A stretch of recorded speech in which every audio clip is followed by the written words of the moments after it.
Unraveling the Model Minority Stereotype by Stacey J. Lee was a great book. Thought it was very relevant for especially today, especially when we're dealing with students who are um, having to deal with certain stereotypes. I thought that this was an interesting one.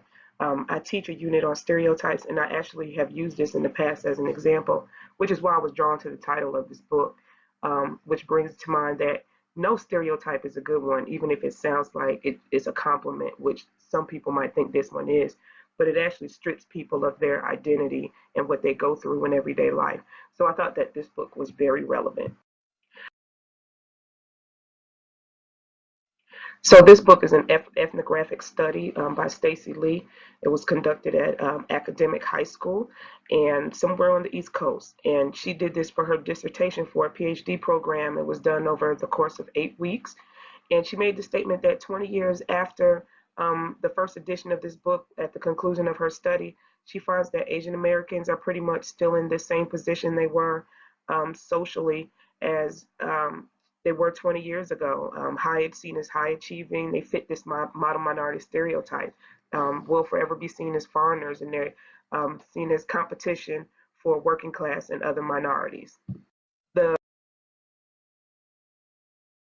The focus of the book is about the model minority stereotype and how it influences and affects Asian American students, how they relate to other ethnicities and races, and how Asian American students self-identify. There were four main groups that in this academic high school, and they divided themselves. These Asian American students divided themselves into the following groups. There were Koreans, Asians, New Wavers, and Asian Americans. I thought that this is very interesting because I never thought of how Asian Americans would divide themselves into their own groups. So I thought that this book, in that sense, was very much enlightening. So the research questions: what do Asian American students identities tell us about the formation of ethnic racial identity? How do the variations in Asian American student, sorry for that typo, students contribute to our understanding of the literature on immigrant minorities? And how did the model minority stereotype influence the Asian American student identity? And how did the model minority stereotype influence race relations? Minority. Minority. What exactly is it? And we'll talk about this in the next two slides. I think in the conversation of race, and this is a point that Stacey Lee made, and I absolutely agree, it tends to focus a lot on black and white, and it leaves out Asian Americans. Recently, you hear more about Latinos, but Asian Americans are often left out because they fit this model minority stereotype. But they have been subjected to a lot of racism and discrimination in the United States. Looking to the past, in 1882, the Chinese Exclusion Act, where Asian Americans were not, or Asians were not, immigrants were not allowed into the United States for a number, were 10 years. And even when that 10 years was up, it was extended for a number of years. Even as early as World War II, when Japanese Americans were put into internment camps. When we think about racism and the effects of racism, mainly we think about blacks and again recently Latinos, but Asian Americans have been subjected to the same thing. When Asia, which is a huge continent, but when we talk about Asian Americans, they tend to be lumped into one group with their ethnicities seem to be interchangeable. So in this race, this conversation about race, where do Asian Americans? So the model minority stereotype first appeared in a New York Times article where the author was basically saying, thank you, Asian Americans, Japanese, Chinese, for not being a problem minority, and basically comparing them to blacks, African Americans, saying that, they're constantly talking about we want equal rights. There's no equality in the United States. And Japanese and Chinese Americans are proving this to be untrue. They're successful. They're smart. They're making good grades in school. They're successful business people. So there is no injustice in the United States. There's no racial problems. If they can do it, why can't you? On On the flip side, what this model minority stereotype does is it looks at culture and it compares two cultures, which in unintentionally unless you're a conspiracy theorist and you might say intentionally, creates racial tension. Poverty is seen as part of the black culture. Crime is seen as the black culture. That's what's insinuated. And while the Asian culture, it seems like it's insinuated that they're very family oriented, successful. Education, high achievers education is important, and being high achieving is important. They don't need government assistance. So the Asian stereotype, they exemplify achievement. The downfall the downfalls of this model minority stereotype are that you're basically saying that the United States is colorblind, that meritocracy is viable, this ideology is viable, that you can pull yourself up by the bootstraps and everything will be okay. And what it does is silence the voices of students who are in these schools. And what if they're low achieving or they have other gifts? You're saying it doesn't matter because you're still limited by this stereotype. And you have these other ethnicities that it doesn't matter what your ethnicity is, what your culture is, you're still limited. You're lumped together as Asian and you're limited by this academic model minority stereotype.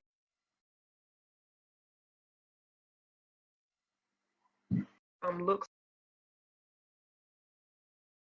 looks about the into the subgroups that Stacey Lee investigated. The first one is the Koreans. Very These students were very social conscious. They looked down on the working class and the poor class. That included blacks and other Asians. Um, they felt that they were superior to blacks and other Asian Americans if you didn't fit and if you were not Korean. And they equated themselves with whites. And they respected white Americans. And their thing was accommodation without assimilation because they valued their own ethnicity and culture, but they still wanted to be part of the American society. And to them, American society meant white society. So the Korean students embraced the stereotype. They felt like anybody who contradicted the stereotype should be embarrassed and ashamed of themselves. And they felt like this was a pragmatic strategy. It was entirely smart. Academic achievement, being respectful, that was the way for you to achieve in America. When it came when it came to race and other non-Asians, they avoided them except for whites. They felt like dressing the part, speaking the part that would get them closer to white Americans. They felt like racism was temporary. If they did everything right, educationally, socially, economically, eventually they would be accepted by white America. They again, they felt the same way about Southeast Asians as they felt about blacks. They were lazy, relied on government assistance. They associated blacks with disease, violence, poverty, and crime. And I think that this idea about blacks was also influenced, and other minorities was influenced by their desire for upward mobility in society. Group group as the Asians, they had a very strong pan-Asian identity, meaning unity among all Asians. But as you can see in the picture, Asia is a huge continent, and so while they had this strong pan-Asian identity, they very much revered their own ethnicity. So social class wasn't important to this group like it was for the Koreans. And so they tended to look beyond things like class and other differences because they felt like they were stronger together than apart. These students also embraced the model minority stereotype. Even though the students within this group had varying degrees of success, if they were low achieving academically, they made sure they behaved in class, were respectful, mannerable, and teachers tended to overlook their low grades and maybe even help them out a little because they weren't a behavior problem. So if you worked hard, you got good grades, and you stayed out of trouble, then you weren't an embarrassment. You were still considered part of the model minority. This This group also avoided non-Asians, including whites. They did acknowledge whites were the dominant group, yet they kept their distance. They didn't try to integrate with them. They did have a derogatory word for blacks. They felt like blacks were also the reason for poverty and crime, wanted a free ride from the government. They tended to rationalize racism. They said that these students said that their language and culture differences was the reason for racism, but and barriers to their own success. But they could get past these, speak fluent English, dress the part, act the part, then they would be accepted into American society and be successful. Now, the next group was the New Waivers, and this is how they looked. Remember, this study was done in the 80s. This was the group that absolutely resisted the stereotype, the minority stereotype. They were from working and poor class families. There was an East Lawn at the high school where people hung out, and this is where you would find the New Waivers. They smoked, they partied, they skipped class, but they were always respectful to their teachers.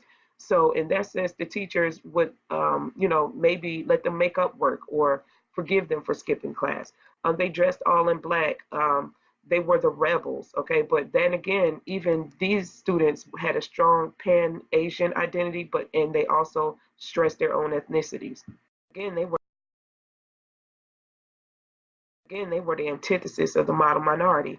They did not see education as the key to success. They felt those high-achieving Asian Americans were nerds, and they felt it was the exact opposite was going to get you accepted by white America, being cool. And so, they felt like being high achieving and doing everything it took to be at the top ranks of the school was ludicrous. It wasn't needed. Waivers, waivers were the most blatantly racist of all the groups. When insults would be hurled at them from blacks or other minorities, they would hurl them right back, whereas the other groups would ignore them. And this may come from economic, social, and academic competition. Um, they tended to be on the low academic side, whereas a lot of African Americans were from middle to low academic side at this school instead of in the higher ranks. So they were competing academically as well. They felt like blacks were lazy, uneducated welfare cheats.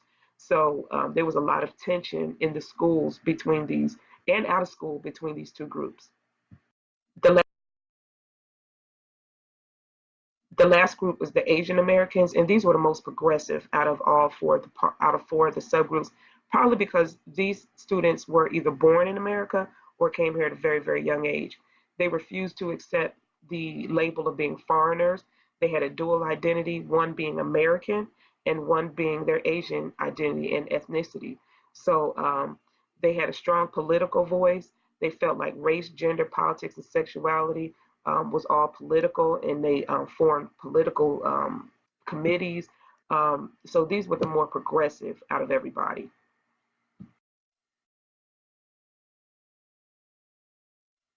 They also saw this as being a negative impact. The model minority stereotype as being negative, but not in the same way that the New Waivers did.